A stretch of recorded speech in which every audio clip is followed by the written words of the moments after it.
علیکم، میں ہوں اختر صدیقی اور آپ دیکھ رہے ہیں ڈبل اے نیوز۔ آج آپ کو بہت بڑی خبر دے رہے ہیں۔ جسٹس قاضی فائز عیسیٰ میں ایک اہم ترین ڈیولپمنٹ سامنے آئی ہے اور جسٹس قاضی فائز عیسیٰ نے اپنے وکیل پر اعتماد نہ کرتے ہوئے خود سپریم کورٹ میں 10 رکنی فل کورٹ بینچ کے روبرو پیش ہو گئے ہیں، اور اس حوالے سے انہوں نے روسٹرم پر کیا کہا، انہوں نے کس طرح کی بات کرنے کی کوشش کی، ججز کا رویہ کیا تھا، ان کے وکیل کا اس وقت کیا رد عمل تھا، اور اس کے ساتھ ساتھ بیرسٹر فروغ نسیم جو ہے انہوں نے ان کے پیش ہونے پر کس طرح کا رد عمل ظاہر کیا، اس کے ساتھ ساتھ ججز نے اس پر برہمی کا اظہار کیوں کیا، انہیں بار بار بیٹھنے کے لیے کیوں کہا گیا،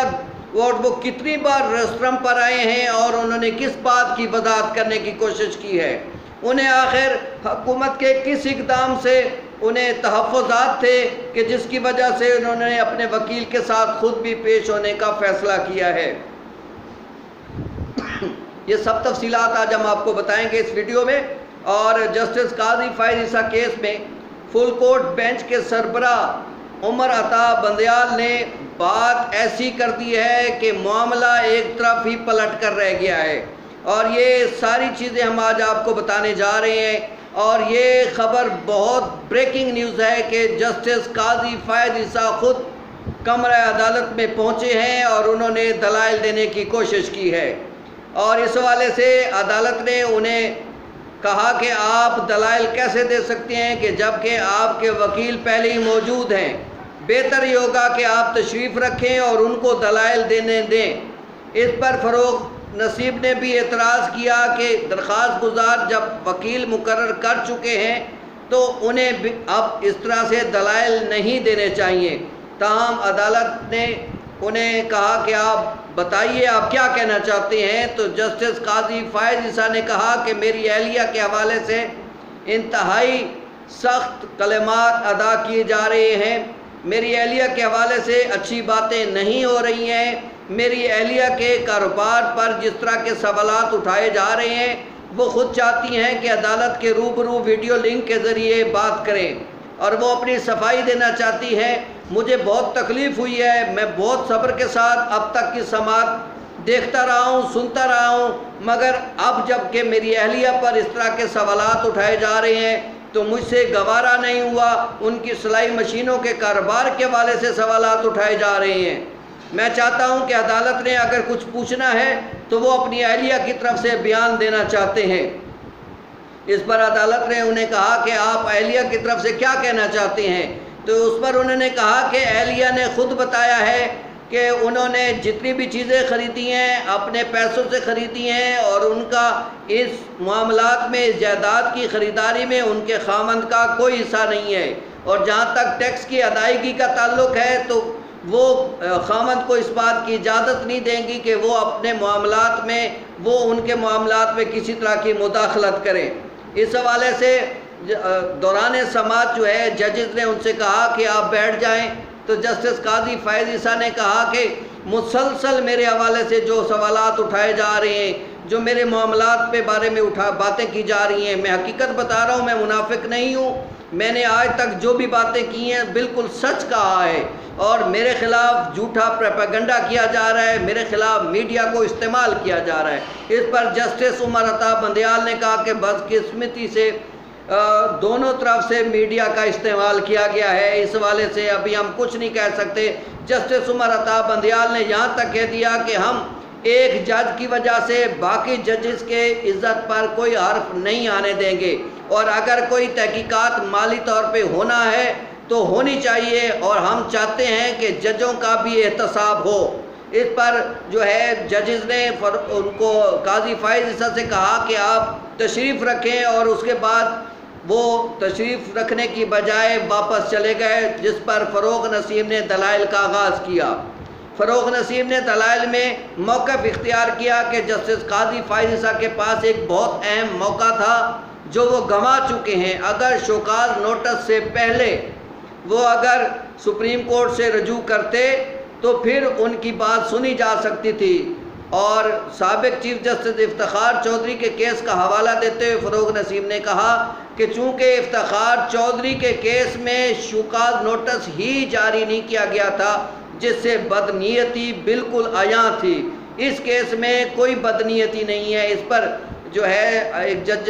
ججز میں سے ایک معزز جج نے فروغ نسیم سے کہا کہ درخواست گزار کہتے ہیں کہ ریفرنس بدنیتی پر مبنی ہے اور اس لیے اس کو خارج کیا جانا چاہیے۔ اس پر فروغ نسیم نے کہا کہ اس میں کوئی بدنیتی نہیں ہے اور صدر نے تمام معاملات دیکھنے کے بعد رائے قائم کی اور اب یہ ریفرنس واپس نہیں لیا جا سکتا۔ انہوں نے سابق آرمی چیف کے کیس کا حوالہ دیتے ہوئے کہا کہ جیسے سابق آرمی چیف کے حوالے سے جب مدت ملازمت کی توسیع کے معاملے پر بات ہو رہی تھی تو اس حوالے سے ایک درخواست دائر ہوئی تھی اور درخواست گزار وہ درخواست واپس لینا چاہتے تھے، تاہم عدالت نے انہیں اجازت نہیں دی اور اس کا فیصلہ کیا۔ عدالت نے یہ بھی فروغ نسیم سے کہا کہ یہ جتنے بھی معاملات ہیں، آپ جو بھی بات کر رہے ہیں، آپ تفصیلات سے جو ہمیں آگاہ کر رہے ہیں، بہتر ہوتا کہ آپ ہمیں ان کو تحریری شکل میں بھی ہمیں ضرور پیش کریں۔ اس پہ فروغ نسیم نے کہا کہ میں تو ہر لحاظ سے تیار ہوں، میرے ابھی دلائل، میں نے تو ابھی بہت سارے معاملات پہ بات کرنی ہے، ابھی تو میں درخواست کے قابل سماعت ہونے کے بارے میں بات کر رہا ہوں، ابھی تو جاسوسی ججز کی جو کی جاتی رہی ہے اس حوالے سے بھی میں نے بات کرنی ہے، اور جو ہے غیر قانونی ذرائع سے جو ثبوت اکٹھے کیے جاتے ہیں ان کے حوالے سے بھی ابھی میں نے بات کرنی ہے، اور صدر کو پوری طرح اختیار ہے جب وہ ریفرنس کونسل کے پاس پہنچ جاتا ہے تو اس کے بعد کارروائی اب کونسل کا فرض بن جاتا ہے۔ اس لیے اب یہ معاملہ کونسل کے روبرو پہنچ چکا ہے، اب کونسل نے ہی اس کا فیصلہ کرنا ہے۔ بہتر ہے عدالت کونسل کو ہی فیصلہ کرنے دے۔ اس پر ججز نے پوچھا کہ کیا جو صدر یہ ریفرنس واپس لے سکتے ہیں، کیا کونسل جو ہے اس کا اختیار آخری ہے، کیا وہ بائنڈنگ ہے، کیا عدالت اس کے اختیار کو مد نظر رکھتے ہوئے کوئی فیصلہ نہیں دے سکتی ہے۔ اس پہ فروغ نسیم نے کہا کہ معاملات اب اس قدر آگے چلے گئے ہیں کہ اب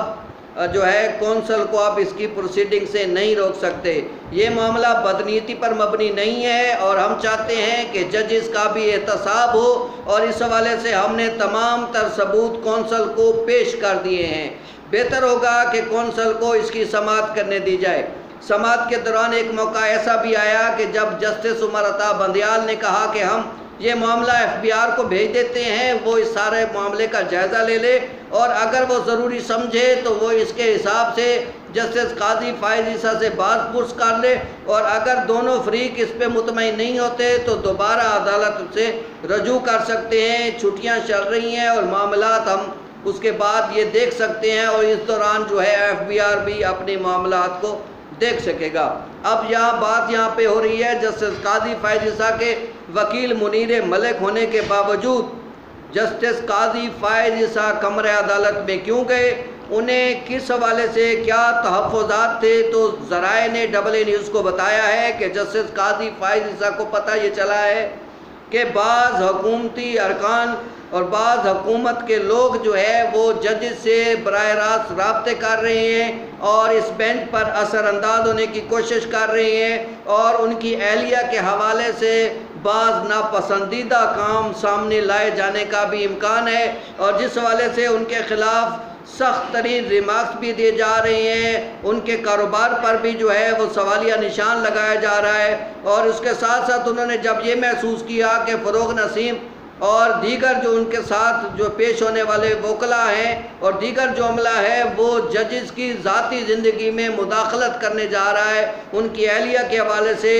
جو ہے وہ باتیں بنا رہا ہے، تو اس حوالے سے قاضی فائز عیسیٰ نے پیش ہونا ضروری سمجھا۔ اب جہاں تک قانونی معاملات کا تعلق ہے تو جب آپ کسی وکیل کو پیش کر دیتے ہیں تو پھر درخواست گزار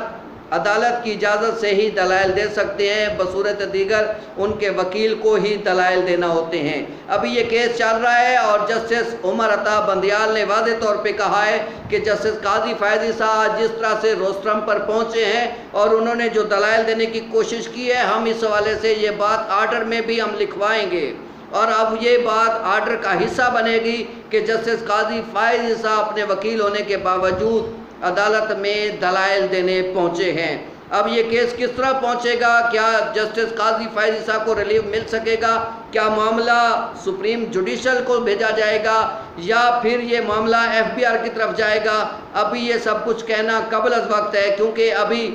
جو ہے منیر ملک کے تحریری دلائل بھی عدالت کو موصول ہو چکے ہیں، اس کے بعد بقیہ لوگوں کے ابھی دلائل ہونا ہے۔ امید یہ کی جا رہی ہے کہ آنے والے ہفتے میں اس کا فیصلہ ہو سکتا ہے۔ یہ فیصلہ کیا ہوگا؟ جب فیصلہ آئے گا تو ہم آپ کو اس سے بارے میں آگاہ کریں گے۔ اس کے لیے آپ دیکھتے رہے AA نیوز۔ بہت شکریہ۔